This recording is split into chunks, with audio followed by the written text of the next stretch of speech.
there was an amendment to the NATO protocol, and that amendment was absolutely necessary. You didn't get in the door unless you signed.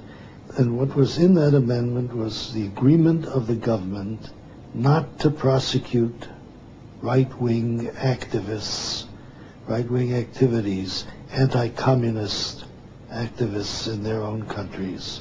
It's not unlikely that some right-wing groups were recruited and made to be stay-behinds because they would indeed have tipped us off if a war were going to begin. So using right-wingers, if you use them not politically but for intelligence purposes, is okay.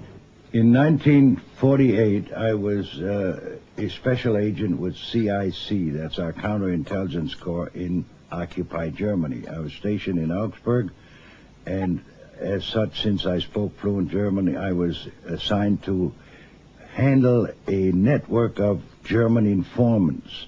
Among them was Klaus Barbie. And Klaus Barbie was, later on, I discovered that he was wanted for murder by the French, and that I reported this to my superiors, and they told me to keep nice and quiet. He's still valuable. When he's no longer valuable, we'll turn him over to the French. I thought that I was going to get a promotion when I told them about Barbie, and they told me to keep quiet. Colonel Gunther Bernau was an agent, an informant working for the military intelligence in Stuttgart. We had provided him a home, a safe house in Ludwigsburg, and there I met him 3 times a week, and he brought us information about communists and whatever we wanted to hear, he told us. He was certainly a very strong Nazi. I sat in his office one day and opened his album of pictures from the war, and in the middle of the album it showed a nice picture of Adolf Hitler. Several other high-ranking SS officers who came to visit him in his safe house that we had provided. And he told me that if for any reason he needs help, by one telephone call he could contact 200 former SS leaders from Hamburg to Munich. I remember him taking me to one particular spot which we uncovered and dug it out, and there were rifles, small arms, grenades, all nicely wrapped in cosmoline, and he said, we have thousands of these all over the country. And that sort of made me a little suspicious, and I reported this, and they said, well, we know this. They're all working for us in case the communists come across the Iron Curtain. A former general, SS general, Paul Hauser, was a frequent visitor at Bernau's house, and they worked together hand in glove about certain programs which we didn't know anything about, and I wasn't even asked to find out more about it. Somebody above me must have been running this network already at that time. The man in Adenauer's office, who also had, I guess, his fullest confidence, who oversaw Gladio in its earliest stages, was a fellow named Dr. Globke, who was an ex-Nazi, who Adenauer had brought into the government the way he brought a lot of ex-Nazis into the government, because I guess his position was that these were the only people who really had any administrative experience, and so they were, I guess, denazified, if you want to call it that. They were cleaned up, a little bit like today Nazi, tomorrow Democrat, like changing undershirts. What we were doing is either with the government, secretly, or independently on our own, looking for people who might perform this function in some country where you didn't have that connection with the government or whatever, or maybe you did as a supplement. But maybe 1 or 2 extra people that would have this training, who would stay there during a Soviet occupation and be the base that you could then talk about recruiting other people to join. There was documentary material when Colby was station chief in Stockholm that he had been in touch with former Swedish volunteers in the Nordic legions of the SS, the Waffen-SS, and people who later came to be known, I guess, as Sveaborg, that he was recruiting these people. The first scandal connected to the stay-behind groups broke in 1952 with the discovery of assassination teams linked to the Bundesdeutsche Jugend. In all those countries, some elements of the social democratic or socialist parties aligned themselves with the communists into so-called national unity parties or socialist unity parties. The presumption was that should the Soviet army make a move toward the West,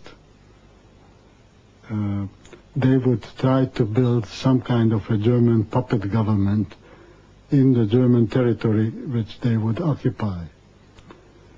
The Bund-Deutsche Jugend was a right-wing political organization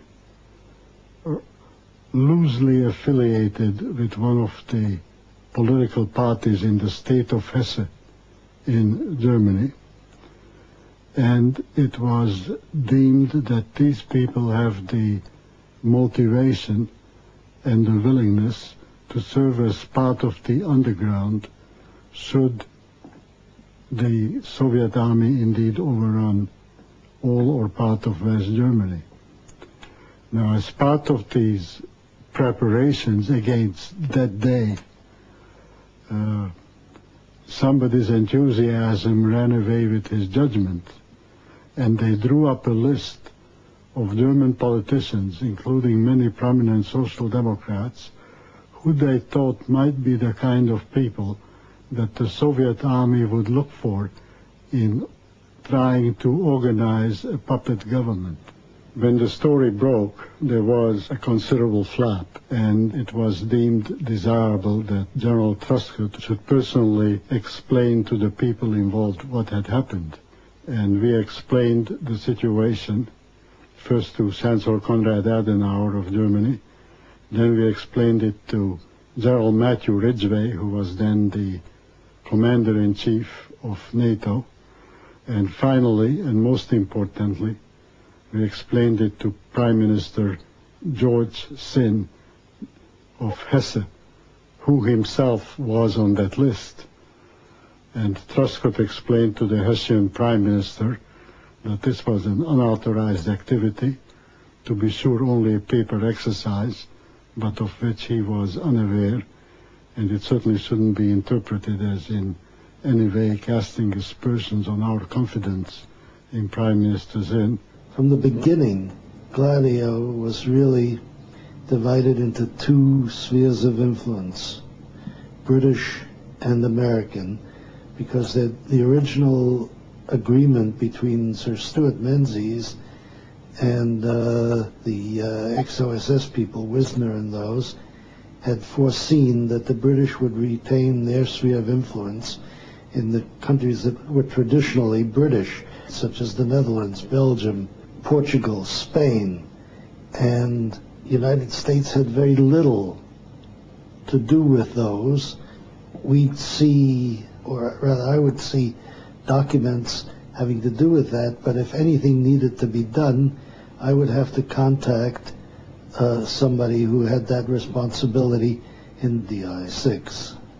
Après la guerre, le chef de l'Intelligence Service, Menzies, Monsieur Menzies, a pris contact avec le ministre des Affaires étrangères de Belgique, Monsieur Spaak, très connu, M. Paul-Henri Spaak, et ils se sont entendus sur le principe de créer un réseau stay behind belge en période de paix, afin justement de ne pas connaître tous les inconvénients et tous les dangers qui avaient été liés à la constitution de stay behind pendant la